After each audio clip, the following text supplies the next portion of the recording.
1000 mile பயணம் ஒரு அடியில் தொடங்கும் அப்படின்றது பழமொழி. எவ்வளவு தூரம் பயணித்தாலும் சரி, எவ்வளவு உயரத்துக்கு போனாலும் சரி, எல்லாமே முதல் அடியிலிருந்து தான் தொடங்கும். அந்த வகையில் என்னோட இந்த முதல் அடி தூத்துக்குடியிலிருந்து தொடங்குது.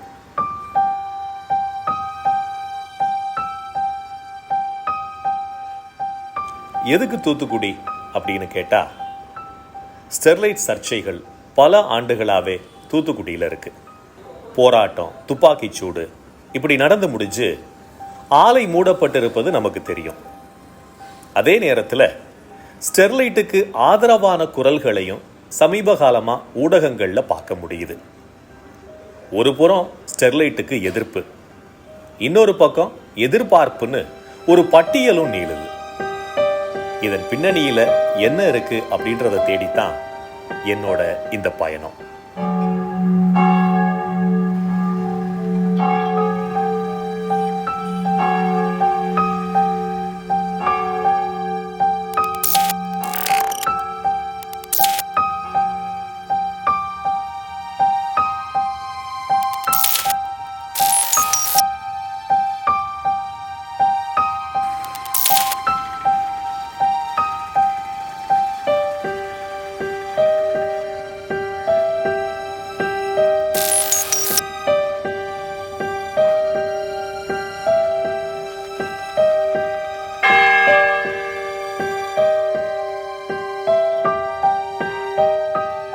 எதிர்காலத்தை கணிக்கிறதுக்கு கடந்த காலத்தை திரும்பி பார்க்கறது அவசியம். அதனால ஸ்டெர்லைட்டையும் அது கடந்து வந்த பாதையையும் தெரிஞ்சுக்கிறதுக்காக உள்ளூர் ஊடகவியலாளர் பாலமுருகனை சந்திக்க போறேன். இவர் 90கள் காலகட்டத்திலிருந்தே ஊடக பணியில தன்னை ஈடுபடுத்தி கொண்டவர். இவர் பல்வேறு நாளிதழ் மற்றும் வார இதழ்களில் புகைப்படக்காரராகவும் தொலைக்காட்சி செய்தியாளராகவும் பணியாற்றியவர். ஸ்டெர்லைட்டை பற்றி தெரிஞ்சுக்கிறதுக்காக தான் வந்திருக்கிறேன். தூத்துக்குடியை பொறுத்த வரைக்கும் ஒரு பத்திரிகையாளராக ஸ்டெர்லைட் ஆரம்பிக்கப்பட்ட காலத்திலேருந்து அதை நீங்கள் பார்த்துட்டு வந்திருக்கிறீங்க. குறிப்பாக இந்த பிரச்சனைக்குரிய காலகட்டத்திலையும் நிறைய அனுபவங்கள் உங்களுக்கு கிடைச்சிருக்கும். இந்த ஸ்டெர்லைட் விவகாரத்தை பொறுத்த வரைக்கும் இதோடைய உண்மை நிலை என்ன, அந்த உண்மை தன்மையை கண்டறிய யாராவது ஊடகவியலாளர்கள் முயற்சி எடுத்தாங்களா? அதாவது இந்த பிரச்சனையை பொறுத்த வரைக்கும் எந்த ஊடகமும் தொடர்ச்சியாக இந்த விஷயத்தை ஒவ்வொரு காலகட்டத்தில் என்ன நடந்துகிட்டு இருக்கு அப்படிங்கிறத கண்டினியூஸாக ஒரு ஜேர்னலிங் பண்ணுறதாக எங்கேயுமே ஒரு எவிடன்ஸ் இல்லை. அந்தந்த நேரத்தில் ஒரு போராட்டம் நடந்துச்சுன்னு சொன்னால் அதை பற்றி ஒரு கரண்ட் அஃபேர் அன்னைக்கு நடந்த விஷயத்த செய்கிறதுக்கு ஒரு உள்ளூர் பத்திரிகையோ அல்லது நாளிதழ் நிருபரோ இருப்பார். அதை தாண்டி இதுக்கு பின்புலமாக என்ன இருக்குது, ஏன்னா இந்த ஸ்டெர்லைட் விவகாரம் அப்படிங்கிறது தூத்துக்குடியை மட்டும் மையப்படுத்தின ஒரு செய்தி கிடையாது. இது ஒரு மாநில அரசுக்கும் ஒரு பொறுப்பு இருக்குது, மத்திய அரசுக்கும் ஒரு பொறுப்பு இருக்குது. இதோடைய கேஸ் சுப்ரீம் கோர்ட் உள்ள வரைக்கும் நடந்துகிட்டு இருக்கு. அப்போ ஒரு பெரிய ஒரு வட்டத்தில் இருக்கக்கூடிய ஒரு நிகழ்வு இந்த ஸ்டெர்லைட்டோடைய நிகழ்வு. அப்போ ஒரு நேஷனல் ஒரு பத்திரிகை கூட, தேசிய பத்திரிகைகள் கூட இந்த நிகழ்வை இந்த பிரச்சனையோடைய உண்மையான நிலவரம் என்ன, இதுக்கு பின்புலம் என்ன யார் இருக்காங்க, இதோடைய ஃபோர்காஸ்ட் எப்படி இருக்கும் அப்படிங்கிறத தொடர்ச்சியாக யாரும் செய்தியாக வெளியிட்டதாக இல்லை. குறிப்பாக பிரச்சனைக்குரிய காலகட்டத்திலையும் நிறைய அனுபவங்கள் உங்களுக்கு கிடைச்சிருக்கும், அதை பற்றி சொல்லுங்கள்.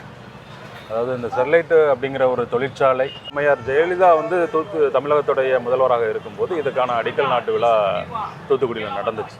அப்போ நான் ஒரு வார பத்திரிகைக்கான ஒரு ஃப்ரீலான்ஸ் ஃபோட்டோகிராஃபராக நான் போயிருந்த காலகட்டங்களில் கூட அந்த பத்திரிகையாளர் நானும் என்னுடைய கூட வந்த ஒரு பத்திரிகையாளரையும் கூட உள்ள அனுமதிக்கலை, போலீஸார் உள்ள அனுமதிக்கலை. அந்தளவுக்கு அவங்க ஒரு பயங்கர ஒரு செக்யூர்டு ஒரு பிளேஸில் தான், ஒரு பொதுவான ஒரு இடத்துல அது நடந்தால் கூட அதற்கான பாதுகாப்பு கட்டங்கள்லாம் ரொம்ப அதிகமாக இருந்தது. உள்ள அந்த செய்தி சேகரிக்க போன எங்களை கூட அவங்கள உள்ள அனுமதிக்கலை. அந்த மாதிரியான ஒரு சூழலில் தான் அந்த அடிக்கல் நாட்டு விழாவே நடந்தது. அது இன்னும் எனக்கு நல்ல ஞாபகம் இருக்கிறது. அதற்கப்புறமா அரசாங்கத்துடைய சப்போர்ட் இருந்ததுனால அந்த ஆலை இங்கே ஸ்டெபிலைஸ் ஆனாங்க. ஆரம்பத்தில் கடைசி வரைக்கும் அந்த ஆலை போராட்டங்களை சந்திச்சு தான் அந்த ஆலை நடந்துகிட்டு இருந்தது. ஒரு சுமூகமான சூழல் என்றைக்குமே நிலவுனது இல்லை. ஸோ இந்த மாதிரியான ஒரு சூழலில் தான் அந்த என்றைக்கு அந்த ஒரு பிளான்ட் ஏற்கனவே இருந்தக்கூடிய ஒரு ஆலை நிலத்தை அளவின் விட அவங்க கூடுதலாக ஒரு பக்கத்தில் உள்ள கிராமங்களுடைய நிலங்கள் எல்லாத்தையுமே வந்து உள்ள கொண்டு வந்து அதில் ஒரு எக்ஸ்பான்ஷன்னு போகும்போது தான் இந்த பிரச்சனை வந்து ஒரு பூதாகரமாக வெடிக்குது. அந்த அப்போ வந்து இப்போ இவ்வளோ தூரம் இங்கே இப்போ தூத்துக்குடியில் பரவலாக ஒரு பேச்சு இருக்கும். என்ன அப்படின்னா, தூத்துக்குடிக்கு வந்து மழை வராத காரணம் வந்து ஸ்டெர்லைட்டு. காற்று மாசுபடுதல் வந்து இந்த காரணத்தினால தான், மக்களுக்கு வந்து நிறைய நோய்கள் உருவானது இந்த காரணத்தினால தான் சொல்லிட்டு அடுக்கடுக்கான குற்றச்சாட்டுகள் இந்த ஆலை மேலே பக்கத்தில் இருக்கக்கூடிய கிராம மக்களும் சரி, பொதுவாக இருக்க இந்த போராட்ட குழுவினரும் அந்த ஆலை மேலே ஒரு குற்றச்சாட்டு வச்சுக்கிட்டே இருந்தாங்க. இந்த மாதிரியான காரணங்களுக்கு ஸ்டெர்லைட் தரப்பிலிருந்து மக்களுக்கு விளக்கம் கொடுக்கப்பட்டுச்சா? கண்டிப்பாக கொடுத்தாங்க. அவங்க என்ன பண்ணாங்க அப்படின்னு சொன்னால், ஸ்டெர்லைட்டு வர்றதுக்கு முன்னாடி வந்து தூத்துக்குடி மாவட்டத்தினுடைய சராசரி மழை அளவு எவ்வளவு, ஸ்டெர்லைட் வந்ததுக்கு அப்புறமாக தூத்துக்குடியோடைய சராசரி மழை அளவு என்ன அப்படிங்கிறதெல்லாம் வந்து ஒரு கம்பேரிஷன் சார்ட் மாதிரி போட்டு ஒரு ஃபேம்ப்ளெட் மாதிரி அதை பிரிண்ட் பண்ணி பொதுமக்கள்கிட்ட விநியோகிச்சாங்க. பேப்பரில் விளம்பரங்களாக கொடுத்தாங்க. ஸோ இந்த மாதிரிலாம் வந்து அவங்க தரப்பில் வந்து விளக்கங்கள் கொடுக்கப்பட்டது. ஆலையை சுற்றி இருக்கக்கூடிய கிராமங்களில் வந்து ஆயிரக்கணக்கான மரங்கள் நட்டினாங்க. அதை வந்து ஒரு பெரிய ப்ராஜெக்டாகவே வச்சுருந்தாங்க. அதுக்கு ஒரு டிபார்ட்மெண்ட்டே வந்து ஸ்டெர்லைட்டில் இயங்குச்சு.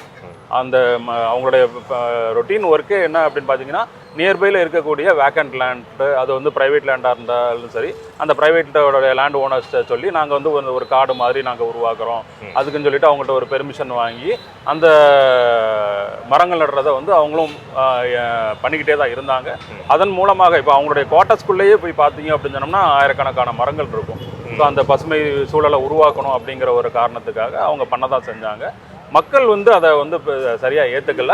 அது மக்கள் ஏற்றுக்கிடலையா, ஏற்றுக்கிடாமல் பண்ணாங்களா அப்படிங்கிறது வந்து அதில் ஒரு கேள்விக்குறி தான். அப்படின்னா என்ன சொல்ல வரீங்க? ஸோ பொதுவாக வந்து ஒவ்வொருத்தருக்கும் ஒவ்வொரு கருத்து இருக்கும். ஒரே ஒரு விஷயத்தில் நிறைய பேருக்கு வேறு கருத்துக்கள் இருக்கும். அந்த மாதிரி வந்து பொதுமக்கள் என்ன நினைக்கிறாங்க அப்படின்னு சொன்னால், எனக்கு இந்த ஸ்டெர்லைட்டால் பிரச்சனை இருக்குது அப்படின்னு சொன்ன பொதுமக்கள் இருக்காங்க, இல்லைன்னு சொன்ன பொதுமக்கள் இருக்கிறாங்க. ஆனால் இங்கே என்ன இப்போ நடந்திருக்கும் அப்படின்னா, என்னுடைய பார்வையில் நான் சொல்கிறேன், இந்த இப்போ ஸ்டெர்லைட்டால் வந்து பிரச்சனையே இருக்குது அப்படிங்கிறத வந்து எஸ்டாப்ளிஷ் பண்ணுறதுக்கு நிறைய ஒர்க் பண்ணாங்க. ஸோ அப்போ வந்து என்ன பண்ணுறாங்க அப்படின்னு என்ன நடக்குது அப்படின்னு சொன்னால், எல்லாருடைய மனசுலையும் கண்டிப்பாக இருக்கும் அப்படிங்கிற மாதிரியான ஒரு பிம்பத்தை கட்டமைக்கிறாங்க. அதுதான் வந்து இதில் நடந்திருக்குன்னு நான் நினைக்கிறேன். ஸ்டெர்லைட்டை பொறுத்த வரைக்கும் ஆரம்பத்திலே எதிர்ப்பு இருந்தது அப்படின்னு சொன்னீங்க. இது எப்போ ஒரு போராட்டமா மாறிச்சு? அந்த போராட்டம் எப்போ தொடங்குச்சு? இதை யார் ஒருங்கிணைச்சாங்க, தலைமை ஏற்று நடத்துனாங்க? ஆலை தொடங்கினதுக்கு அப்புறமாக இந்த ஆலைக்கு தேவையான மூலப்பொருட்களை கொண்டு வந்த கப்பலை வந்து நடுக்கடலில் நிப்பாட்டி தமிழ் மாந்தன் அப்படிங்கிற ஒரு மனிதர் தான். அவர் என்ன பண்ணார் அப்படின்னு சொன்னால், அவர் குறிப்பாக வந்து அந்த கடற்கரை ஓர மக்கள் வந்து அவருக்கு பக்கபலமாக இருந்தாங்க. அவர் அந்த கடற்கரைக்கு அந்த கப்பலை போய் நிறுத்துறதுக்கு படகுகள் மூலமாக இங்கேருந்து போனதுக்கு எல்லாமே அவங்க படகுகள் மூலமாக கொண்டு போனது எல்லாமே அவங்க ஃபுல் சப்போர்ட்டிவாக இருந்தாங்க. அவர் தான் வந்து ஸ்டெர்லைட் எதிர்ப்பு குழு அப்படிங்கிறத வந்து முதலாக ஆரம்பித்து தான் அவர் நடத்திக்கிட்டே இருந்தார். அதுக்கப்புறமா அரசியல் கட்சிகள் வந்து அவருக்கு சப்போர்ட்டிவாக இருந்தாங்க. பின்னால் சில காரணங்களால அரசியல் கட்சிகள் எல்லாமே இவரை விட்டு விலகினதுக்கப்புறமா இவர் ஒரு தனி மனிதராக தான் வந்து அந்த போராட்டத்தை நடத்திக்கிட்டு இருந்தார். ஒரு தனி மனிதர் எவ்வளோ நாள் தான் வந்து ஒரு போராட்டத்தை வந்து கொண்டு போக முடியும்? அதுக்கு வந்து சாதாரணமாக வந்து அதுக்கு பணம் வேணும், பக்கம் ஆட்கள் பலம் வேணும். ஸோ இந்த மாதிரிலாம் வந்து அவர்கிட்ட அவருக்கு அந்த அளவுக்கு பண வசதி கிடையாது. அந்த பண வசதி இல்லாத காரணத்தினால என்ன பண்ணுறாரு அப்படின்னு சொன்னால், அந்த போராட்டத்தை கொஞ்சம் கொஞ்சமாக அவர் கைவிடுறாரு. அதுக்கப்புறமா அந்த போராட்டங்கள் அப்படிங்கிறது ஒரு காலகட்டங்களில் அப்படியே நிப்பாட்டப்படுது. ஸோ இந்த மாதிரியான ஒரு சூழலில் தான் வந்து அந்த என்றைக்கு வந்து அந்த ஒரு பிளான்ட் ஏற்கனவே இருந்தக்கூடிய ஒரு ஆலை நிலத்தை அளவின் விட அவங்க கூடுதலாக ஒரு பக்கத்தில் உள்ள கிராமங்களுடைய நிலங்கள் எல்லாத்தையுமே வந்து உள்ள கொண்டு வந்து அதில் ஒரு எக்ஸ்பான்ஷன்னு போகும்போது தான் இந்த பிரச்சனை வந்து ஒரு பூதாகரமாக வெடிக்குது. ஒரு கருத்து கேட்பு கூட்டம் நடத்துகிறாங்க. அந்த கருத்து கேட்பு கூட்டத்தில் அரசு அதிகாரிகள் இருக்கிறாங்க, சிப்காட் அதிகாரிகள் இருக்கிறாங்க, அந்த ஆலையோடைய நிர்வாகத்தில் உள்ளவங்க இருக்கிறாங்க. எல்லாருமே இருக்கக்கூடிய அந்த கூட்டத்திலேயே மிகப்பெரிய சலசலப்பு ஏற்பட்டுச்சு. பெரிய வாக்குவாதங்கள்லாம் ரொம்ப வந்துச்சு. அந்த நிலத்தடி நீர் மாசுபட்டுரும் அப்படின்னு நிறைய குற்றச்சாட்டுகளை வச்சு இதுக்கு ஒரு முடிவு கட்டணும் அப்படின்னு சொல்லிட்டு தான் பக்கத்தில் உள்ள ஒரு கிராம மக்கள் வந்து அந்த ஆலைக்கு மிக அருகில் இருக்கக்கூடிய ஒரு கிராம மக்கள் என்ன பண்ணுறாங்க அப்படின்னு சொன்னால், ஒரு போராட்டத்தை துவங்குறாங்க, உண்ணாவிரத போராட்டத்தை துவங்குறாங்க. அந்த உண்ணாவிரத போராட்டம் அந்த கிராம மக்கள் மட்டுமே இருந்து ஆரம்பிக்கக்கூடிய ஒரு போராட்டமாக ஆரம்பிக்குது. அதற்கப்புறமாக அது வந்து 1 நாள் 2 நாள் அப்படின்னு சொல்லிட்டு ஆரம்பித்தது கிட்டத்தட்ட 100 நாட்கள் வரைக்கும் அந்த போராட்டங்கள் வந்து எல்லாம் ரொம்ப ஸ்ட்ரென்த்தனாக போயிட்டு இருந்தது. அப்போது அந்த போராட்ட குழுவினர்களுக்கு எல்லா அரசியலுக்கு அந்த எதிர்ப்பாக இருக்கக்கூடிய அரசியல் கட்சிகள் போராட்ட குழுவினர் எல்லாருமே அந்த கிராம மக்களுக்கு சப்போர்ட்டிவாக போய் ஒவ்வொரு நாள் அவங்க போய் அவங்களுடைய உண்ணாவிரதத்தில் கலந்துட்டு ஒரு நாள் ஃபுல்லாக இவங்களும் உண்ணாவிரதம் இருந்துட்டு வருவாங்க. அந்த மாதிரியான ஒரு சூழல்லாம் இருந்துச்சு. அதற்கப்புறமா தான் வந்து இதை ஒரு நாள் என்ன பண்ணாங்க அப்படின்னு சொன்னால் ஏப்ரல் மாதம் 2018 ஏப்ரலில் வந்து ஒரு நாள் அடையாள வேலை நிறுத்தம் அப்படின்னு சொல்லிட்டு பண்ணி அதில் வந்து ஒரு பெரிய ஒரு ஊர்வலம் ஒன்று நடத்துனாங்க. விவிடி சிக்னலில் வந்து ஒரு பெரிய ஒரு ஆர்ப்பாட்டத்தை நடத்துனாங்க. அதுலேயே பார்த்தீங்க அப்படின்னு சொன்னால் மக்கள் திரளான மக்கள் வந்து கலந்துக்கிட்டாங்க. அதில் வந்து அரசியல் கட்சிகள் போராட்ட குழுவினர்கள் பொதுமக்கள் எல்லாருமே வந்து அதில் இன்வால்வ் ஆயிருந்தாங்க. அது ஒரு மிகப்பெரிய ஒரு ஆர்ப்பாட்டமாக இருந்துச்சு. அதற்கப்புறமா தான் இவங்க வந்து ஒரு மாவட்ட ஆட்சியர் அலுவலகத்தை முற்றுகையிடணும் அப்படின்னு சொல்லிட்டு ஒரு நாள் குறிக்கிறாங்க. அதுதான் வந்து அந்த மே 22, 2018 அந்த நாளில் வந்து மாவட்ட ஆட்சியர் அலுவலகத்தை முற்றுகையிட போகிறோம் அப்படின்னு சொல்லிட்டு போகிறாங்க. அதுக்கு வந்து போலீஸார் அனுமதி கொடுக்காத நிலையில் இவங்க அந்த அனுமதியை மீறி ஒரு போராட்டமாக போகிறாங்க. அந்த போராட்டம் தான் வந்து ஒரு கலவரமாக மாறி ஒரு 13 உயிர்கள் அந்த நிகழ்வில் வந்து 13 உயிர்கள் போச்சு. அந்த 13 பேர்களில் வந்து பார்த்திங்க அப்படின்னு சொன்னால் எல்லா தரப்பும் இருப்பாங்க. குழந்தை ஒரு இளவயது பெண்கள் இருப்பாங்க, எல்லா ஏஜ் கேட்டகரியில் உள்ள மக்களும் அதில் இருப்பாங்க. ஸோ அப்படி தான் வந்து அந்த ஒரு இது நடந்துச்சு. அது வந்து ஒரு தூத்துக்குடிக்கு ஒரு பெரிய கரும்புள்ளியாக அந்த போராட்டம் அமைந்தது. அந்த போராட்டத்தில் கூட அன்றைக்கு போராட்டக்குள்ள நான் வந்து ஒரு புகைப்படக்காரராக ஒரு ஆங்கில பத்திரிகைக்கு நான் ஒரு புகைப்படக்காரராக நான் பணியாற்றிக்கிட்டு இருந்தேன். அப்பவும் என்னுடைய போராட்ட குழுவினர் என்ன பண்ணாங்க அப்படின்னு சொன்னால் அப்போ அந்த போராட்டத்தை புகைப்படம் எடுத்துக்கிட்டு இருக்கக்கூடிய நேரத்தில் என் கையில் இருந்த புகைப்பட கருவியை வாங்கி கீழே போட்டு உடச்சி ஏன்னா அந்த இதில் இருந்த மெமரி கார்டை வந்து பர்பஸாக அந்த மெமரி கார்டு எல்லாத்தையும் எடுத்துகிட்டு போயிட்டாங்க. ஸோ இந்த மாதிரிலாம் வந்து நிறைய என்ன மாதிரி வந்து நான் மட்டும் இல்லை, ஒரு தொலைக்காட்சி நிருபருடைய கேமரா உடைக்கப்பட்டது, இன்னும் 2-3 புகைப்படக்காரர்களுடைய புகைப்பட கருவியெல்லாம் உடைச்சாங்க. 99 நாட்களா இந்த போராட்டம் அமைதியான ஒரு போராட்டமா தான் நடந்திருக்கு. ஆனா இந்த முற்றுகை போராட்டத்தை பத்தி நீங்க சொல்லும்போது உங்களுடைய இந்த கேமராவெல்லாம் வந்து போராட்டக்காரங்க தான் உடைச்சாங்க, மெமரி கார்டெல்லாம் எடுத்துக்கிட்டாங்க அப்படின்ற மாதிரி சொன்னீங்க. போராட்டக்காரங்களுக்கு தான் ஊடக வெளிச்சம் தேவை. ஆனா அவங்க ஏன் இப்படி நடந்துக்கிட்டாங்கன்னு நினைக்கிறீங்க? நிச்சயமாக, அதாவது இந்த போராட்டம் வந்து அமைதியாக தான் ஆரம்பிச்சது. இந்த அமைதியானதான் மக்கள் வந்து ஒரு உண்ணாவிரத போராட்டமாக தான் ஆரம்பித்தாங்க. அதற்கு பின்னால் என்ன ஒரு சூழ்ச்சி இருந்தது அப்படிங்கிறது யாராலையும் கணிக்க முடியாத ஒரு விஷயம். அந்த சூழ்ச்சியில் வந்து யாரெல்லாம் வந்து இன்ட்ரூட் ஆனாங்க அப்படிங்கிறதெல்லாம் நம்மளால் கணிக்க முடியலை. காரணம் என்ன அப்படின்னு பார்த்தீங்கன்னு சொன்னால் அந்த அமைதியாக நடந்த உண்ணாவிரத போராட்டம் கொஞ்சம் நாள் கழிச்சுக்கு ஆக ஆக ஆக வெளியிலிருந்து, அதாவது தூத்துக்குடி அல்லாத வெளி மாநிலத்தில் உள்ளவங்க வெளி மாவட்டத்தில் உள்ளவங்க இந்த போராட்டத்துக்கு வந்து ஒரு ஆதரவு தெரிவிக்கிறாங்க. அந்த போராட்ட குழுவினருக்கு சப்போர்ட்டிவாக சில விஷயங்களை வந்து அவங்க பண்ணுறாங்க. அப்போ தான் வந்து இது வந்து ரொம்ப சூடு பிடிக்க ஆரம்பிக்குது. அப்போவுமே வந்து பரவலாக ஒரு பேச்சு உண்டு. தூத்துக்குடி இல்லாதவங்களாம் இங்கே வந்து என்னப்பா பண்ணுறான் அப்படின்லாம் எல்லாரும் கேட்க ஆரம்பிக்கிறாங்க. நிறைய புதுமுகங்கள்லாம் இந்த போராட்ட குழுவில் தெரியுது. அப்போ வந்து இவங்களுக்கெல்லாம் என்ன வேலை அப்படின்னு சொல்லிட்டு ஒரு கேள்வி வந்து அங்கே எழுது. அப்போ அந்த புதுமுகங்கள் யார், எதுக்காக இங்கே வந்தாங்க, அவங்களுடைய பின்புலம் இதில் என்ன இருக்குது, இந்த போராட்டத்தில் அவங்களுடைய பின்புலம் என்ன இருக்குது அப்படிங்கிறது ஒரு கணிக்க முடியாத ஒரு விஷயமாக பார்க்கப்படுது. அன்றைக்கு நடந்த அந்த போராட்டத்தில் குறிப்பாக வந்து பத்திரிகையாளர்களுடைய கேமரா உடைக்கப்பட்டது. இதுக்கெல்லாம் காரணம் என்ன அப்படின்னு பார்த்தீங்கன்னா, நான் முதல்ல சொன்ன காரணம் தான். இந்த மனிதர்கள் வெளியிலேருந்து வந்து புதிதாக வந்த மனிதர்கள்னு நான் சொல்கிறேன் இல்லையா, அந்த புது மனிதர்கள் வந்து தங்களை அடையாளப்படுத்தி தெரிந்து விடக்கூடாது அப்படிங்கிற ஒரே காரணத்துக்காக தான் இந்த டாக்குமெண்ட், ஃபோட்டோ அப்படிங்கிறது ஒரு டாக்குமெண்ட், வீடியோ அப்படிங்கிறது வந்து ஒரு எவிடன்ஸு. ஸோ இதெல்லாம் எவிடன்ஸ் ஆகக்கூடாது அப்படிங்கிறதுக்காக தான் அந்த கேமராவை உடைக்கிறது, வீடியோ கேமராவை உடைக்கிறது.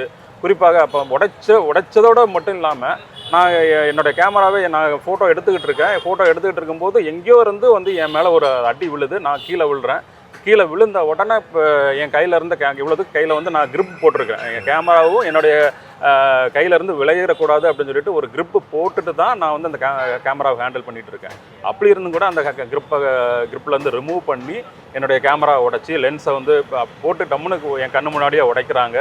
லென்ஸு சுக்குநூறாக உடையுது.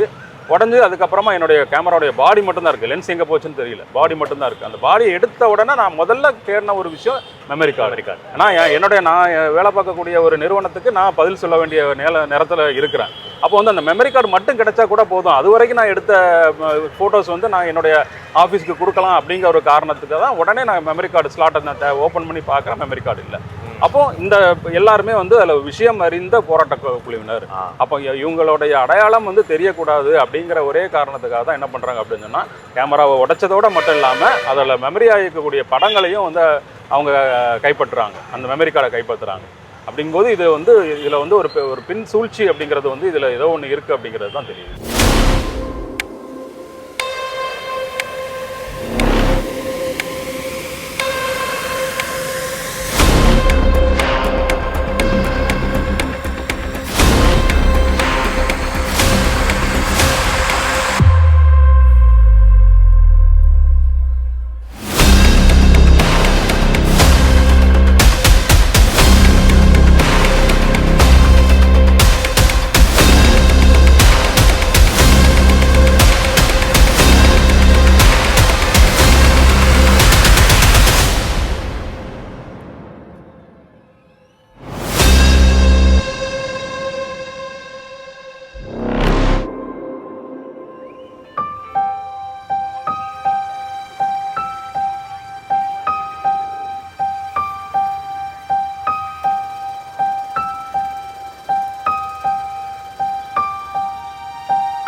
பாலமுருகனை சந்திச்ச பிறகு அவர் குறிப்பிட்ட தமிழ் மாந்தனை சந்திக்கணும்னு முடிவு பண்ணேன்.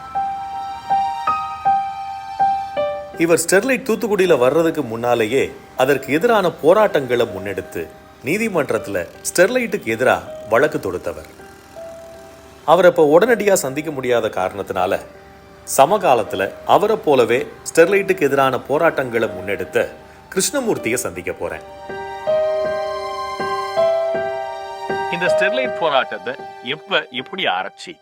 ஸ்டெர்லைட் ஆலை அடிக்கல் நாட்டப்பட்ட தருவாய்க்கு முன்பே இங்க போராட்டம் ஆரம்பிக்கப்படுது. குறிப்பாக இது போராட்டங்கிறது ஜெயலலிதா அவர்கள் அம்மையார் வந்து அடிக்கல் நாட்டப்பட்ட வந்த தருவாயில, அப்போ நாங்க கல்லூரி மாணவர்கள் ரீதியா அவர்கள் அடிக்கல் நாட்டப்பட்ட வந்த தருவாயில அவர்களுக்கு வரையறுக்க வந்த வாகனங்களை மறித்து அதனுடைய ரீதியான எதிர்ப்பை நாங்க மிகப்பெரும் அளவுக்கு பதிவு செய்தோம் வஉசி கல்லூரியில. அப்பவுமே ஆரம்பிக்கப்பட்ட போராட்டம், அதற்கு பிறகு மீனவர்கள் ரீதியா மிக வலுவா முன்னெடுக்கப்பட்ட போராட்டம். இங்க அதற்கான தாது பொருட்கள் உள்ள வந்த தருவாயில அந்த கப்பல்கள் வந்து இங்க உள்ள மீனவர்கள் ரீதியாக படகுகள் ரீதியாக துறைமுக வாயில்ல தடுத்து நிறுத்தப்பட்டது. வரலாற்று பூர்வமான மிகப்பெரும் போராட்டங்கள் அப்பொழுதே ஆரம்பிக்கப்பட்டு அதனுடைய போராட்டத்தினுடைய உச்சம் தான் 2018 ஒழிய. ஆனால் துவக்க காலத்திலிருந்து தூத்துக்குடி மண்ணை பொறுத்தவரை ஆரம்ப கட்டத்திலேயே இதனுடைய எதிர்ப்பு அலைகள்ங்கிறது மிக வலுவையா இருந்தது. வணிகர்கள் எதிர்த்தாங்க, மீனவர்கள் எதிர்த்தாங்க, மாணவர்கள் ரீதியான மிகப்பெரும் போராட்டங்கள் முன்னெடுக்கப்பட்டது. குறிப்பாக இந்த ஆலை அடிக்கட்டம் பண்ணப்பட்ட தருவாயில அவங்க ஜெயலலிதா சொன்னது, சுற்றுச்சூழலுக்கு எந்த தீங்கும் வந்தால் நான் உடனடியாக அந்த ஆலையை அப்புறப்படுத்துவேன்னு சொன்னாங்க. அதே நேரத்தில் கலைஞர் அவர்கள் வந்து திருப்பி அந்த ஆலையை திறந்தாங்க 95, 96 காலகட்டத்தில். அப்போ சொன்னாங்க, ஒரு பொட்டு நிலமும் ஒரு சொட்டு நீரும் நஞ்சாவதற்கு நான் அனுமதிக்க மாட்டேன் சொல்லி திறந்தாங்க. 97 மிகப்பெரும் விபத்து வந்து ஸ்டெர்லைட்ல ஏற்பட்டது. அதுல கிட்டத்தில் இருந்த ஒரு ஃப்ளவர் கம்பெனியில 160 இளம் பெண்கள் வந்து மயக்கமடைந்து கீழே விழுந்தாங்க. தூத்துக்குடி மாவட்டத்தை பொறுத்தவரையில பல்வேறு ரசாயன ஆலைகள், கெமிக்கல் ஃபேக்டரிஸ் இருக்குங்க.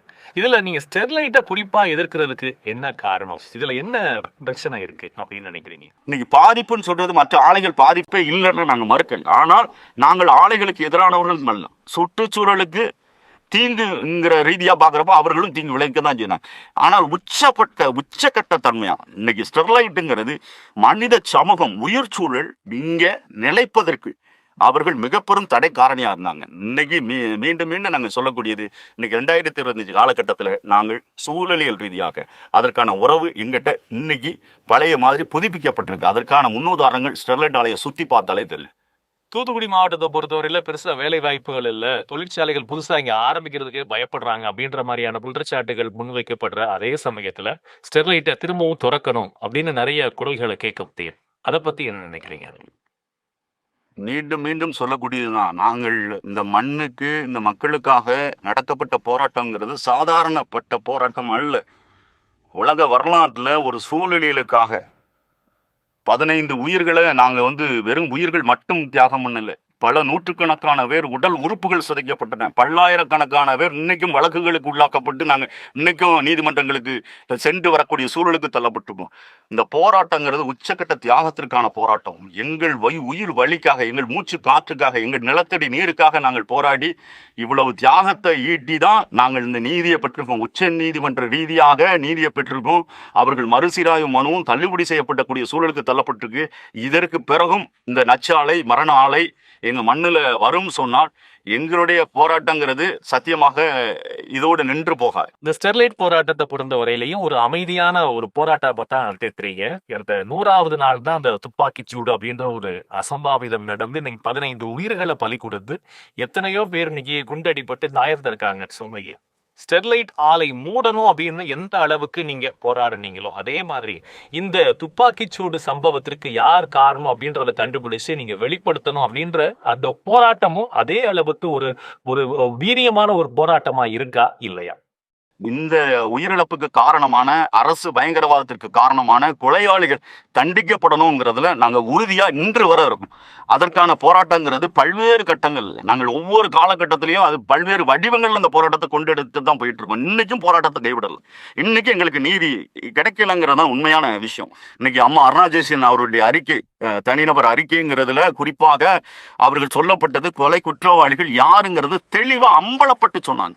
குறிப்பாக இன்றைய முதல்வர் சொன்னார், நாங்கள் ஆட்சிக்கு வந்தால் கொலை குற்றவாளிகள் தண்டிக்கப்படுவார்கள், உறுதியாக நீதியை நாங்கள் வென்றெடுப்போம், எவராக இருந்தாலும் தண்டிப்போம் நாங்கள். ஆனால் இன்னைக்கு அவர்கள் அரசு பயங்கரவாதத்தை ஆதரிக்கக்கூடிய தன்மையாக தான் இன்னைக்கு வர அவர்கள் நடவடிக்கை எடுக்கலைங்கிறது. அப்போ கடந்த ஆட்சி செய்த தவறை தான் இவர்களும் செய்தாங்கிறத நாங்கள் அப்பட்டமாக நாங்கள் சொல்லக்கூடிய விஷயமா இருக்கு. இன்னைக்கு பொறுத்தவரை என்றுமே நாங்கள் இதை விட்டு கொடுக்க மாட்டோம். இன்று வர இனிமேலும் சரி, இந்த எங்களுக்கான நீதி, குறிப்பாக கொலை குற்றவாளிகள், அரசு பயங்கரவாதிகள் இதுல தண்டிக்கப்படணும் அங்கிறதுல நாங்கள் முழுமையா இருக்கோம். தண்டிப்புங்கிறது இன்னைக்கு அவர்களுக்கு ஊதிய உயர்வு ரீதியா போய்கிட்டு, அரசுகள் மாறினாலும் காட்சிகள் மாறலங்கிறது இந்த விஷயத்துல முழுமையா இருக்கு. அந்த வகையில எங்கள் சார்ந்த மக்கள் சார்ந்த போராட்டங்கிறது உச்சபட்சமாக இந்த கொலை குற்றவாளிகள் தண்டிக்கப்படும் வரை எங்களுடைய போராட்டங்கள் உயரும்.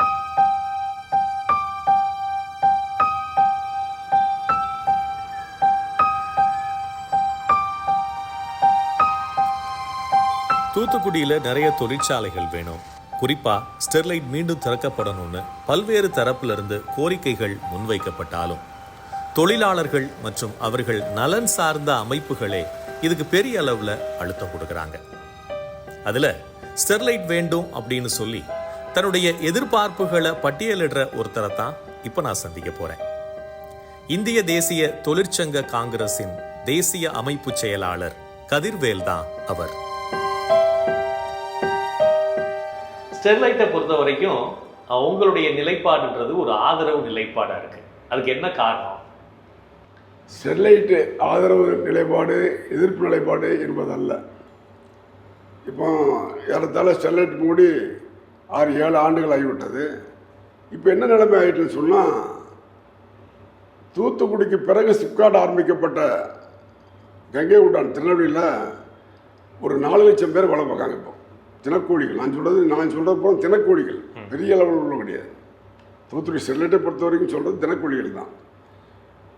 ஒரு 4 லட்சம் பேர் அங்கே வேலை பார்க்காங்க. அதில் பெரிய அளவில் டாடா பவர்ஸ் சோலார் பேனல் தயாரிக்கிறதுல படிக்காத கொஞ்சம் படித்த இளம் பெண்கள் எல்லாம் அங்கே வேலை பார்த்துட்ருக்காங்க. ஒரு வேலைவாய்ப்பு உருவாகுது. அது மட்டும் இல்லாமல் அந்த கங்கை கொண்டான் ஒரு பெரிய தொழில், இன்னைக்கு தொழில் கேந்திரமாக விளங்குது. ஆனால் அந்த தொழில் எங்கே வந்திருக்குன்னு சொன்னால் தூத்துக்குடியில் தான் வந்திருக்கணும். என்ன காரணம்னா, அதுக்கு எல்லா தேவையான மூலப்பொருள்களும் ஏற்றுமதி பொருள்களும் இங்கே தூத்துக்குடி துறைமுகம் இருப்பதனால இதுதான் வசதி. இந்த ஸ்டெர்லைட்டுடைய தாக்கத்தினால எல்லாம் பயந்து போய் ஓடி போயிடுறான்.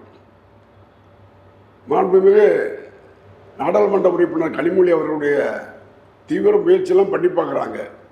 இருந்தாலும் கூட அவங்ககிட்ட உண்மை சொல்லாமல் தொழில் வர்றவங்க ஓடியே போயிடுறான். இங்கே இருக்கவங்க பூரா ஒரு டெரரிஸ்ட் அப்படிங்கிற மாதிரி ஒரு நிலை. அந்த டெரரிஸ்ட் என்ற நிலையில் நாங்களும் இப்போ ஐஎன்டிசி பொறுத்த வரைக்கும் நான்லாம் ஒரு 55-60 ஆண்டு காலம் தொழிற்சங்க இயக்கத்தில் இருக்கேன். தூத்துக்குடி துறைமுகத்தில், இந்திய உணவு கழகத்தில், ரயில்வே தொழிலாளர்களில் எல்லாத்தையும் இருக்கிறேன். நல்லா சம்பளம் கிடைச்சிட்டு இருந்தது. இன்றைக்கி வேலை இல்லாத ஒரு சூழ்நிலை தூத்துக்குடி ஏற்பட்டிருக்கு.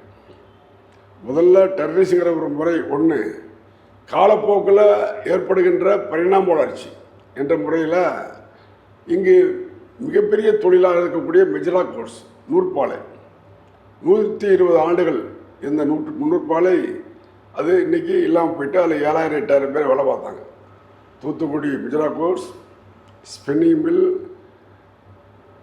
இன்னும் அதோடு சேர்ந்த இன்னும் ஒரு மவுண்டன் ஸ்பின்னிங் மில் எல்லாமே இன்றைக்கி இல்லை, அதை கொண்டு வர முடியாது. தூத்துக்குடி துறைமுகத்தில் 15,000 பேர் வேலை பார்த்தாங்க. அப்போது 10 மில்லியன் டன் மட்டும் கையாளப்பட்டது. இன்றையில் 50 மில்லியன் டன் கையாளப்படுகிறது. 15,000 பேருக்கு பதிலாக ஒரு 1000 பேர் தான் வேலை பார்க்குறாங்க. மீதம் ஒரு 2000-3000 பேர் தினக்கூலிகளாக இருக்காங்க. அவங்களுக்கு எந்த விதமான பணி பாதுகாப்பும் இல்லை.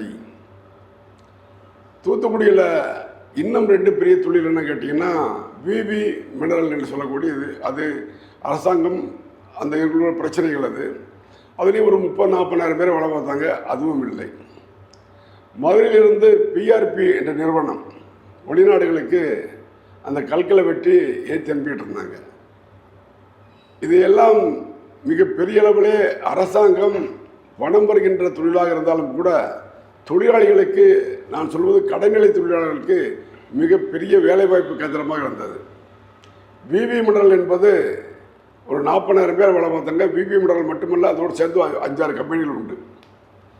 அதே போன்று பிஆர்பி மட்டுமில்லை, பிஆர்பி சேர்ந்த கம்பெனிகளும் உண்டு. இவைகளுக்கும் இந்த அரசாங்கத்துக்கு இருக்கக்கூடிய புரிதல் அல்லது அவர் மேலே இந்த ஏற்றுமதி விவி மினரல் அந்த போன்றவர்களுடைய தவறான போக்கு காரணமாகவோ பிஆர்பி போக்கு காரணம் நின்று போச்சு. அதுக்குள்ளே நம்ம போக முடியாது.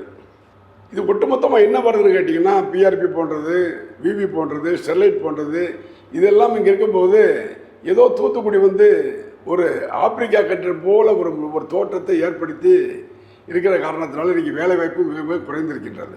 இது ஒரு பக்கம். இன்னொரு பக்கம் என்னென்னு சொன்னால், இந்த அரசாங்கம் என்பது அதிகாரிகளுக்கும் வியாபாரிகளுக்கும் மட்டும் இருக்கின்ற அரசாங்கமாக இருக்கிறதே தவிர விளிம்பு நிலையில் இருக்கக்கூடிய தொழிலாளர்களுக்கு எந்த விதமான பாதுகாப்பும் இல்லை. குறிப்பாக கிளாஸ் 4 குரூப் டி என்று சொல்லக்கூடிய தொழிலாளர்கள் எல்லாம் இங்கே இந்த மாவட்டத்தில் இந்திய உணவுக் கழகத்தில், ரயில்வேயில், ஃபுட் கார்ப்பரேஷன் ஆஃப் இந்தியாவில், போர்ட்டில் எல்லாம் 40,000 பேர் இருந்தாங்க. ஒவ்வொரு ஆளும் மாதம் 50,000 ரூபாயிலிருந்து 80,000 ரூபாய் சம்பாத்தி பண்ணிக்கிட்டு இருந்தாங்க. ஆனால் இன்னும் எல்லாமே கான்ட்ராக்ட் முறையில் போய் 7,000 ரூபாய் 8,000 ரூபாய்க்கு அதே வேலையை செய்யக்கூடிய சூழ்நிலை. ஒரே ஒரு குறிப்பு மட்டும் கூட சொல்ல முடியும். இங்கேருந்து ஒரு 6 கிலோமீட்டர் தள்ளி இந்திய உணவுக் கழகம் இருக்குது. அந்த இந்திய உணவுக் கழகத்தில் 500 பேரை வேலை பார்த்துட்டு இருந்தாங்க. அவங்க இறந்து போய் அல்லது அவங்க வயது மூப்பின் காரணமாக ரிட்டையர்ட் ஆன பிறகு ஓய்வு பெற்ற பின்பு அவங்க வேறு இடத்துக்கு போயிட்டாங்க. ஆனால் அதெல்லாம் கான்ட்ராக்ட் விட்டு அவன் மாதம் 20,000 ரூபா 30,000 ரூபாய் சம்பளம் வாங்குற இடத்துல கான்ட்ராக்ட் தொழிலாளர்கள் 3,000 ரூபா வாங்கிட்டு இருக்காங்க. ஏன்னா மாதத்தில் 4 நாள் வேலை நடக்கும். இப்படி ஒவ்வொரு தொழிலையும் பாதிக்கப்பட்டிருக்கனால தொழிற்சாலை மீது மற்றவர்களுக்கு ஏற்பட்டிருக்க பயம் போக்கப்பட வேண்டும் என்பதற்காக ஸ்டெர்லைட் ஆலை மீண்டும் வர வேண்டும் என்பது அனைவரும் எதிர்க்கின்ற பொழுது துணிந்து வர வேண்டும் என்று நான் சொல்கின்றேன். வேலை வாய்ப்புன்றது முக்கியம்தான். அதே நேரத்தில் 2018 நடந்த துப்பாக்கி சூட்டுக்கு பிறகு மக்களுடைய மனநிலை இந்த ஸ்டெர்லைட்டுக்கு ஆதரவா அவங்க இதை ஏற்றுக்குவாங்கன்னு நினைக்கிறீங்களா? 2018 துப்பாக்கி சூடு நடந்தபோது அல்லது அதற்கு 1 மாதம் முன்போ அல்லது ஓராண்டுக்கு பின்போ யாரும் ஆதரித்து பேசினால் தூத்துக்குடி ரோட்டிலே நடமாட முடியாது. அதுதான் நிலை. ஏனென்று சொன்னால் எதிர்ப்பவர்கள் 10 பேர், ஆதரிப்பவர்கள் 90 பேர். அந்த எதிர்ப்பவர்கள் 10 பேரைத்தான் ஆதரிப்பவர்கள் எதிர்க்க பயப்படுவார்கள். அந்த நிலையில் அது கொஞ்சம் கொஞ்சமாக மாறி மாறி மாறி இன்றைக்கி எல்லா பக்கமும் ஸ்டெர்லைட் வேண்டும் என்று சொல்கின்ற ஒரு நிலை. துப்பாக்கி சூடு நடந்தது சரியா தப்பா என்று சொன்னால் அது மிக மிக தவறு. அதில் உயிர் பலி என்பதை ஏற்றுக்கொள்ள முடியாதது. ஆனால் அந்த துப்பாக்கி சூட்டுக்கு யார் காரணம் என்பதை கண்டுபிடித்து இந்த 4 ஆண்டுகளுக்குள்ளாக 5 ஆண்டுகளுக்குள்ளாக சொல்லியிருக்க வேண்டுமா வேண்டாமா? மாறாக தவறான ஒரு புரிதலை ஸ்டெர்லைட் மேலே போடுவது எப்படி சரியாக இருக்கும்? ஸ்டெர்லைட் தான் துப்பாக்கி சூடு நடத்தியது என்று சொன்னால் அவனை பிடித்து சட்டத்தின் முன் நிறுத்துவதிலே என்ன தயக்கம்? ஒன்று. இரண்டாவதாக, ஒரு சில குறிப்பிட்டவர்கள் மட்டுமே ஸ்டெர்லைட் வரக்கூடாது என்று சொல்கின்றார்களே தவிர, ஒரு 4000 லாரி தொழிலாளர்கள் 2000 லாரி ஓட்டுகின்றவர்கள், அவர்கள் தினக்கூலிகளாக வேலை பார்க்கின்ற தொழிலாளர்கள். ஒரு 1000 ரூபாய் 2000 ரூபாய் ஒரு நாளைக்கு சம்பளம் கிடைக்கும், 2 நாளைக்கு வேலை கிடைக்காது. ஆனால் இன்று ஒரு 200 ரூபாய் 300 ரூபாய் என்பதே கஷ்டமான ஒரு சூழ்நிலை. இதில் லாரியில் வேலை பார்க்கிற டிரைவர், கண்டக்டர், மெக்கானிக் என்பதை விட அந்த லாரியை வைத்து பிழப்பு நடத்திய சாதாரண முதலாளி சிலர் தற்கொலை செய்து கொண்டிருக்கின்றார்கள், சிலர் ஊரை விட்டே ஓடிவிட்டு இருக்கின்றார்கள். இது நீங்கள் விசாரித்தால் தெரியும். இது தொடர்பா மத்திய மாநில அரசுகள் என்ன மாதிரியான நடவடிக்கைகளை எடுக்கணும்னு நீங்க எதிர்பார்க்குறீங்க? அதுக்கு என்ன மாதிரியான கோரிக்கைகளை நீங்க வைக்கிறீங்க? மாநில அரசு தான் உண்டு, மத்திய அரசுக்கு இல்லை. மத்திய அரசுக்கு ஏன் இல்லைன்னு சொன்னால், அவளுக்கு எந்த மாநிலத்திலேருந்து எந்த தொழில் எங்கே போனாலும் கவலைப்படுறதில்லை. அவங்கவுங்க மாநிலத்துக்கு வரணும்னு நினைப்பாங்க. உதாரணமாக இப்போ பிஜேபி மத்தியில் இருக்குது, தமிழ்நாட்டிலேருந்து ஒரு தொழில் குஜராத்துக்கு போனால் ஒன்றும் வருத்தப்பட போகிறதில்ல. அந்த தொழில் தமிழ்நாட்டில் தான் இருக்குதுன்னு சொல்கிறது அவசியம் இல்லை. ஆந்திராவில் இருக்கிற ஒரு தொழில் ஹரியானாவுக்கு போச்சுன்னு சொன்னால் மத்திய அரசாங்கம் வருத்தப்பட போகிறதில்லை. எந்த அரசாங்கம் மத்திய அரசாங்கம் ஆதரிக்குதோ நிலைப்படி சும்மா இருந்துட்டு போவாங்க. ஆகையினால பெரும் பங்கு இதில் மாநில அரசு தான் உண்டு, தொழிலை நிறுத்தி வைக்கிறதுக்கு அவன் தான் உண்டு. இன்றைக்கி கூட நேற்று முன்தினம் என்று நினைக்கின்றேன், டிஆர்பி ராஜா சொல்லும்போது செமிகண்டக்டர் குஜராத்து போயிட்டு வெகு விரைவில் திரும்பி விடுவான்னு சொல்கிறாங்க. அவங்களுக்கு திரும்பி வந்தாலும் மத்திய அரசாங்கத்துக்கு வருத்தம் இல்லை, இங்கேருந்து போனாலும் வருத்தம் இல்லை. ஆகையால பங்கு என்பது மாநில அரசாங்கம் தான் உண்டு. இது மாநில அரசாங்கம் தான் செயல்படுத்த வேண்டும். நான் சொல்கின்ற காரணமெல்லாம் சரியாக இருந்தால் மாநில அரசாங்கம் சற்று சிந்தித்து பார்க்க வேண்டும். இந்த துப்பாக்கி சூடு நடந்தது சரிதானா? அது யார் பொறுப்பு? என்ன காரணம்? அது உண்மையிலே ஸ்டெர்லைட் தான் காரணம் என்று சொன்னால் அவன் மீது ஏன் வழக்கப்பதிவு செய்யவில்லை? யான் ஒருவனை கூட தண்டிக்கவில்லை, இல்லை வேறு யாராவது இருந்தாலும் கூட ஏன் தண்டிக்கவில்லை? ஆகையால் இப்பொழுது அரசாங்கம் எடுத்து இருக்கக்கூடிய நடவடிக்கை சரி. ஏனென்று சொன்னால் அவருக்கு உண்மை தெரிகின்றது, வெளியே சொல்ல வெட்கமாக இருக்கின்றது. ஒன்று. இவையெல்லாம் நம்முடைய நாட்டிலே உலகத்திலே அதிகமான 140 கோடி மக்கள் இருக்கக்கூடிய நாடு, மனித வளம் அதிகமாக இருக்கக்கூடிய நாடு. இன்று இருக்கக்கூடிய சூழ்நிலையிலே தென்கிழக்கு ஆசியாவிலே ஜப்பான் போன்ற நாடுகளிலே, கொரியா போன்ற நாடுகளிலே, சிங்கப்பூர் போன்ற நாடுகளிலே, சைனா போன்ற நாடுகள் கூட மனித வளம் குறைந்து வருகின்றது. ஒரு 4 மாதங்களுக்கு முன்பு ஆந்திராவுடைய முதலமைச்சர் அந்த சந்திரபாபு நாயுடு அவர்கள் நீங்கள் 4 குழந்தைகளை பெற்றுக்கொள்ள வேண்டும் என்று சொன்னார்கள். முன்பு நாம் இருவர் நமக்கு இருவர், நாம் இருவர் நமக்கு ஒருவர், நமக்கே இன்னொருவர் என்றெல்லாம் சொல்லி விளம்பரப்படுத்தி மத்திய அரசாங்கம் முன்னாள் மத்திய சுகாதாரத்துறை அமைச்சர் மரதன் சந்திரசேகருடைய கணவர் சந்திரசேகர் அவர்கள் வேகமாக குடும்ப கட்டுப்பாடை அமல்படுத்தினார். இன்று வேகமாக குடும்ப கட்டுப்பாடை தளர்த்துகின்றார்கள். அப்படி இருக்கின்ற இந்த காலகட்டங்களிலே ஒரு மனிதனுடைய வாழ்வு 30-40 ஆண்டுகள் தான். அந்த 40 ஆண்டுகளுக்குள்ளாக அவன் சுதந்திரமாகவும் ஆரோக்கியமாகவும் அன்புடனும் வாழ வேண்டும் என்று சொன்னால் தொழில் இருக்கப்பட வேண்டும். அந்த தொழில் எல்லா இடத்திலும் எல்லாம் செய்ய முடியாது. தமிழகத்தை பொறுத்தவரையிலே சில இடங்களில் தான் தொழில் செய்ய முடியும். அதில் குறிப்பாக டெல்டா மாவட்டங்களிலே இன்று அது ஒரு பாதுகாக்கப்பட்ட வேளாண் மண்டலமாக அறிவித்து விட்டார்கள். ஆகையினாலே அங்கே தொழிற்சாலை ஆரம்பிக்க முடியாது.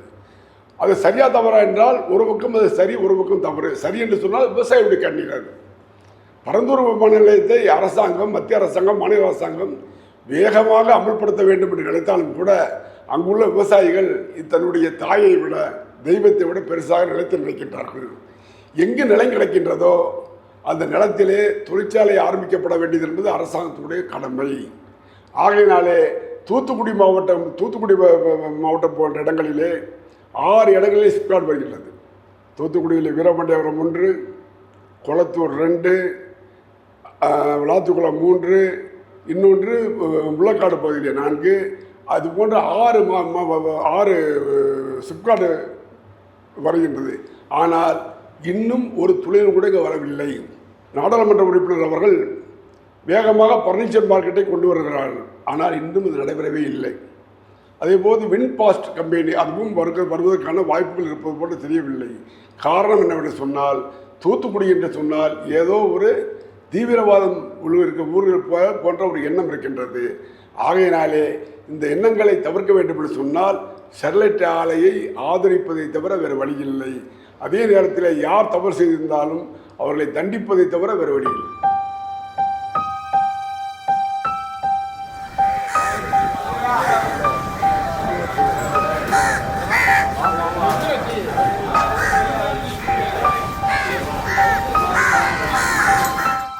ஸ்டெர்லைட் ஆலை மூடப்பட்டதால ஆயிரக்கணக்கான பேர் வேலை வாய்ப்புகளை இழந்தாங்க. அந்த வகையில ஸ்டெர்லைட்ல மெக்கானிக்கல் இன்ஜினியரா பணியாற்றிய முத்தையா ஆலை மூடப்பட்டதுக்கு பிறகு தூத்துக்குடி ஹார்பர் பகுதியில் உள்ள ஒரு டீ கடையில வேலை பார்க்கறதா ஊடகங்கள் வழியா நான் தெரிஞ்சுக்கிட்டேன்.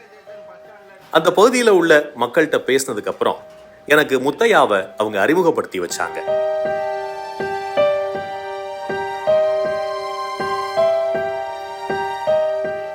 ஸ்டெர்லைட்டில் நீங்கள் முன்னாடி வேலை பார்த்துட்டு அதுக்கப்புறம் ஆளை மூடினதுக்கப்புறம் ஒரு டீ கடையில் வந்து வேலை பார்க்குறீங்க அப்படின்றத ஊடகங்கள் வழியாக தான் நான் தெரிஞ்சுக்கிட்டேன். ஆலை மூடப்பட்டதுக்கு பிறகு எதுக்காக இந்த டீ கடையை தேர்ந்தெடுத்தீங்கன்னு தெரிஞ்சுக்கலாமா? அப்போதைக்கு எந்த ஒரு வேலை வாய்ப்பும் இல்லை. ஸ்டெர்லைட் சடனாக போட்டதுனால எங்களுக்கு வேறு இது இல்லை. சப்போஸ் இந்த இது டீ கடையில் கொஞ்சம் ரீசனபிளாக இருந்ததுனால எமர்ஜென்சிக்காண்டி உடனே சேர்றது கண்டிப்பாக சேருங்க. இப்போ சமீப காலமாக இப்போ போர்ட்டு ஹார்பரில் ஒர்க் பண்ணி ஸ்டெர்லைட் ஆலை மூடப்பட்டதுக்கு பிறகு உடனடியாக ஒரு வேலை அப்படின்றதுனால டீ கடையில் சேர்ந்தேன் அப்படின்னு சொன்னீங்க. அதில் நிச்சயமாக ஒரு பெரிய அளவில் ஒரு வருமானம் இருந்திருக்கும். இந்த டீ கடையில் அந்த அளவுக்கு ஒரு வருமானம் இருந்துச்சா? இது நான் டிப்ளமோ 95 முடித்தேன். 96 ஸ்டெர்லைட்டில் ஜாயின் பண்ணிட்டேன். கடந்த 22 வருஷமாக அங்கே தான் வேலை பார்த்துருக்கேன். நான் ஸ்டார்டிங்கில் சேரும்போது இப்போ 8,000 ரூபா சம்பளம், முடியும் போது 30,000 ரூபாய்க்கிட்ட சம்பளம். ஆனால் இப்போ வந்து ரொம்ப நிதி நெருக்கடினால இப்போ டிக்கெட்டில் வந்து வேலை பார்க்குறேன். இந்த வருமானம் உங்களுக்கு போதுமானதாக இருந்தது? வருமானம் குடும்பத்துக்கு கண்டிப்பாக போதாது. இப்போ நீங்கள் ஸ்டெர்லைட்டில் வேலைக்கு சேர்ந்ததுக்கப்புறம் தான் உங்களுக்கு திருமணம், குடும்பம் அப்படின்ற ஒரு பொறுப்பு வந்திருக்கும். இதில் ஸ்டெர்லைட்டில் ஆலை மூடப்பட்டதுக்கு பிறகு ஒரு டீ கடையில் ஒரு வேலை அப்படின்னு சொன்னப்போ உங்கள் குடும்பத்தில் உள்ளவங்களால அதை ஏற்றுக்க முடிஞ்சதா? எப்படி பார்த்தாங்க அவங்க? மனைவி வீட்டில் கொஞ்சம் இதாக தான் பார்த்தாங்க. ரொம்ப இதாக நீங்கள் இவ்வளோ படிச்சிருக்கீங்க, இவ்வளோ பெரிய இதில் இருந்துட்டு இந்த வேலைக்கு போகிறது ஒரு மாதிரி தான் இருக்குது. சொல்லணும்னு தெரியல, வார்த்தைகள் கிடையாது. அந்த வருமானத்தால் வந்து அன்றாட தேவைகளை பூர்த்தி செய்ய முடிஞ்சதா? அந்த வருமானத்தை கம்பேர் பண்ணும்போது இதெல்லாம் பூர்த்தி பண்ண முடியல. கொஞ்சம் கடன். ஸ்டெர்லைட் ஆலையை பற்றி பல்வேறு கருத்துகள் மக்கள் மத்தியில் இருக்கு. ஆதரவாகவும் இருக்கு, எதிர்ப்பாகவும் இருக்கு. நீங்க ஒரு 20 வருஷத்துக்கு மேல இங்க வேலை பார்த்துருக்கீங்க. அந்த நிறுவனத்தை பத்தி நீங்க என்ன நினைக்கிறீங்க? அந்த 20 வருஷ காலகட்டத்தில் உங்களுக்கு ஏற்பட்ட அனுபவங்கள் நல்ல அனுபவங்களா இருந்துச்சா? நல்ல கம்பெனி, நல்ல குரோத் ஆகிட்டு வந்துட்டு இருந்தது. சில வேண்டாததுனால திடீர்னு மூடிட்டாங்க. அது திரும்ப திறந்தா நல்லா இருக்கும். 20 வருஷம் நல்லா போனஸ் எல்லாமே நல்லபடியாக கொடுத்தாங்க. எல்லாமே நல்லபடியாக திரும்ப திறந்தா நான் தூத்துக்குடி பொருளாதாரமாக கொஞ்சம் மேம்படும், நல்லா இருக்கும். உலக அளவில் நம்ம அடுத்த லெவலுக்கு முன்னேறதுக்கு ஒரு வாய்ப்பாக இருக்காது. ஆலை வந்து சட்டத்திட்டத்துக்கு உட்பட்டு திறந்தாங்கன்னா நல்லாயிருக்கும். அவங்க சொல்கிற கண்டிஷன் வேறபடி வேலை வாய்ப்புகள் ஸ்டெர்லைட் இருக்கும்போதும் சரி, இன்னைக்கு மூடப்பட்டதுக்கு பிறகும் சரி, தூத்துக்குடியில் வேலை வாய்ப்புகள் எப்படி இருக்குன்னு பார்க்குறீங்க? குறைஞ்சிருக்கா, கூடியிருக்கா? வேலைவாய்ப்புகள் வந்து கொஞ்சம் குறைஞ்சிற மாதிரி தான் தெரியுது. ஏகப்பட்ட பேர் வந்திருக்காங்க. அவுட்புட் வந்து நிறையவே இருக்காங்க, இன்புட் கம்மியாக தான் இருக்காங்க. படித்து முடிச்சு வரவங்க நிறைய பேர் இருக்காங்க. ஆனால் அவங்களுக்கு ஏற்ற மாதிரி இன்னும் கொஞ்சம் பேருக்குன்னா நல்லாயிருக்கும்.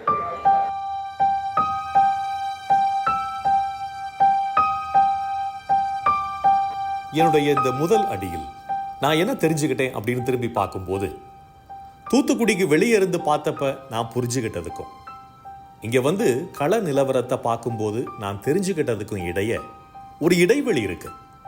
தூத்துக்குடி துப்பாக்கிச் சூட்டில் கொல்லப்பட்டவர்களின் குடும்பங்களை, படுகாயமடைஞ்சவங்களை இன்னும் நான் சந்திக்கலை. பெரிய அளவில் பாதிக்கப்பட்ட இந்த மக்களை சந்திச்சு பேசினா தான் உண்மை என்னன்னு தெரியும். இந்த உண்மைகளை தெரிஞ்சுக்கிற ஆர்வத்தின் அடிப்படையில் தான் என்னோட அடுத்த அடிகள் இருக்க போகுது.